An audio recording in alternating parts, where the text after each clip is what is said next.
A few weeks ago, a Chinese lab did the one thing the United States had spent 3 years and billions of dollars trying to make impossible.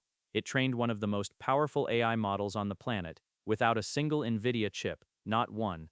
And the model that came out the other side wasn't crippled, it wasn't second-rate, it wasn't some national pride science project.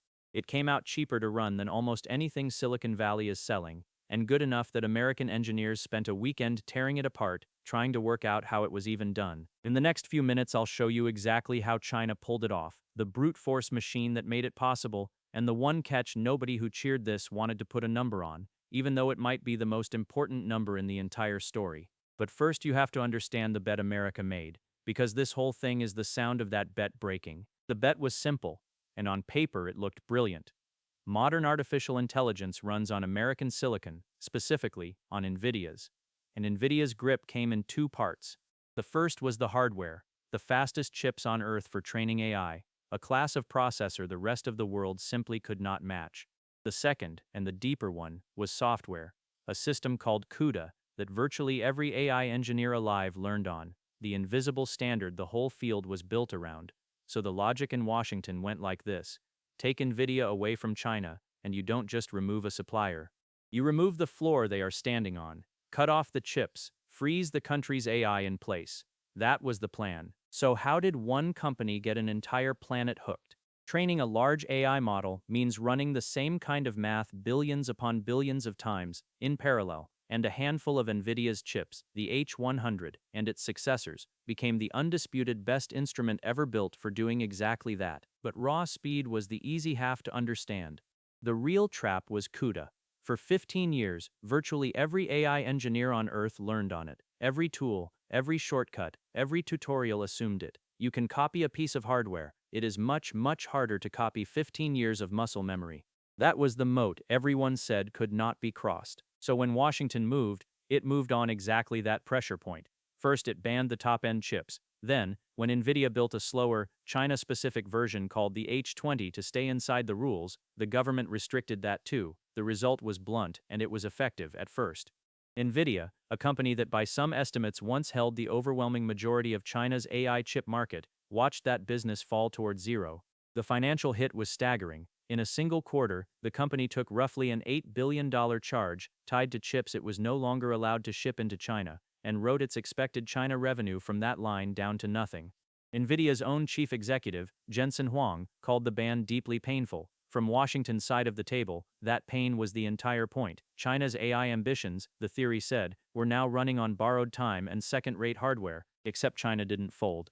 It went sideways, the same move you saw in the last video, in a different arena. The company that stepped into the gap was Huawei, with a chip called the Ascend 910C. And here's the first thing you need to hear clearly, because it's where most of the hype gets it wrong. Chip for chip, the Ascend does not beat Nvidia. It isn't close. A single Nvidia Blackwell processor delivers roughly 3 times the raw performance of a single Ascend 910C. If this were a one-on-one fight between two chips, Nvidia wins easily, and the story ends there. China knew that, so China refused to fight that fight. Instead, Huawei asked a different question, not how do we build a better chip, but what if we stop counting chips one at a time? If your individual unit is weaker, you don't win by matching the other side's count, you win by overwhelming it. You bring 5 times as many. That is the machine I promised you. Huawei calls it the CloudMatrix 384, and it is the heart of this whole story. Nvidia's flagship AI system of this generation wires 72 of its best chips together into a single tightly coupled supercomputer. Huawei's answer wires together 384 Ascends, more than 5 times the chip count, into one system, and once you do that, the math flips completely. At the level of the full system, Huawei's cluster delivers around 300 petaflops of AI compute, roughly 66% more than Nvidia's flagship rack. It carries more than 3.5 times the total memory, and more than twice the memory bandwidth. So the chip loses, but the cluster wins. Brute force, deliberately chosen, out in the open. And this is not a slide or a prototype. Huawei's cloud division confirmed this past June that the system is already running, live, serving real customers who need that much compute. But a machine is just a machine until somebody builds something real on it. And that is where this story stops being a hardware spec sheet and becomes genuinely unsettling for the people who designed the ban. In April, the Chinese lab DeepSeek, the same one that rattled American markets a year earlier, released a new model, version 4. Now, plenty of labs release models. Here is what made this one different. A research group that included Huawei completed the full, heaviest stage of training one of these models, a system with 1.6 trillion parameters, on a cluster of at least 1,000 Ascend 910C chips. And the flagship of that family, the version called V4 Pro, was the first DeepSeek model designed around Huawei's chips from the very first line of code, rather than being squeezed onto them after the fact. Read that again.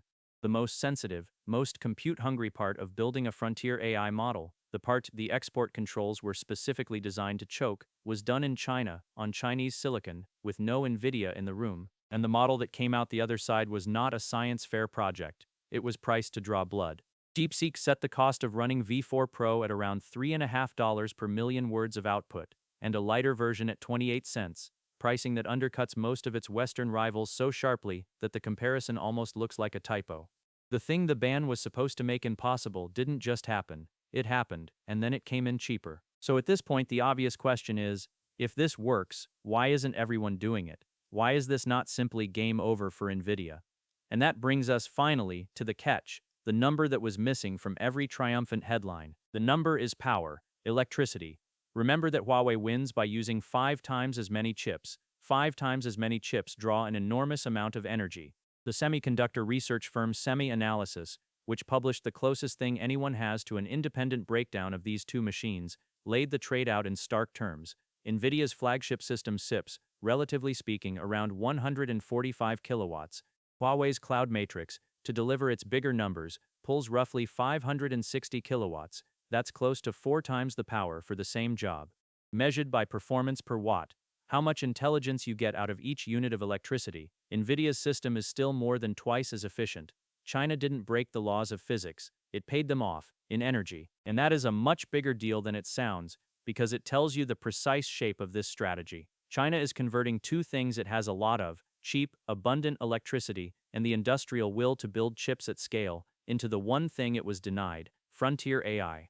It is a completely rational trade if you have power to spare and a state willing to subsidize it. It is a disastrous trade for almost anyone who has to pay a competitive electricity bill. So this is not a clean exportable victory. It is a very specific solution to a very specific siege. There's a second part of the catch, and it's the one I'd watch most closely. Hardware was only half of Nvidia's moat, the easy half. The hard half is CUDA, that 15-year head start in software.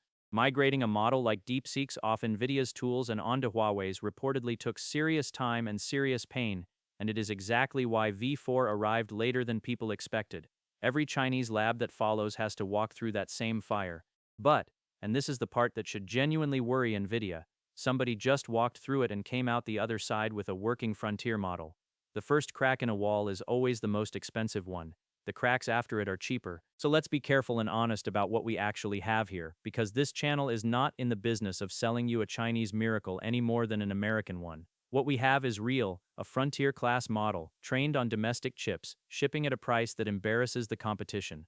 What we don't have is a free lunch. The energy cost is real. The supply of those Ascend chips is still constrained by China's own manufacturing limits, and the software ecosystem is years behind. This is not Huawei beating Nvidia. This is China proving it can no longer be turned off, which is a different, and in some ways more important claim. And that points at the quiet irony underneath this entire saga. The export controls were built on an assumption that dependence on Nvidia was permanent, that the moat was too wide to cross, and that denial would therefore keep China a step behind indefinitely.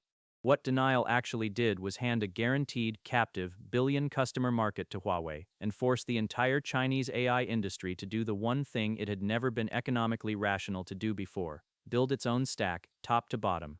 Analysts at the Brookings Institution now describe the United States as effectively out of the AI chip market in China altogether. The wall didn't keep China dependent, it funded China's independence. And there are reports that Washington has already started quietly loosening some chip restrictions, not out of generosity, but because once your customer has built a working alternative, your leverage is the thing that disappears. So where does that leave us? With a model that genuinely runs without Nvidia, a machine that wins by burning power most of the world can't spare, and a software wall that just took its first real hit.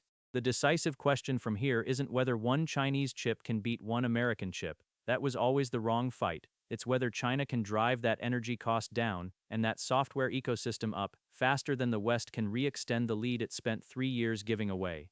And the tell to watch is not Huawei's benchmark slides, it's the electricity. Track the power per chip numbers on the next generation of Ascend, because efficiency is where this race is actually won, and right now, it's the one number China is quietest about. That leaves one question I'm going to take apart in the next video.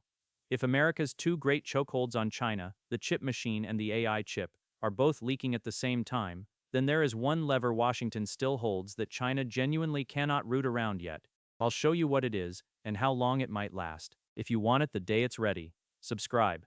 This channel breaks down the China technology and economy stories that are quietly reshaping the world.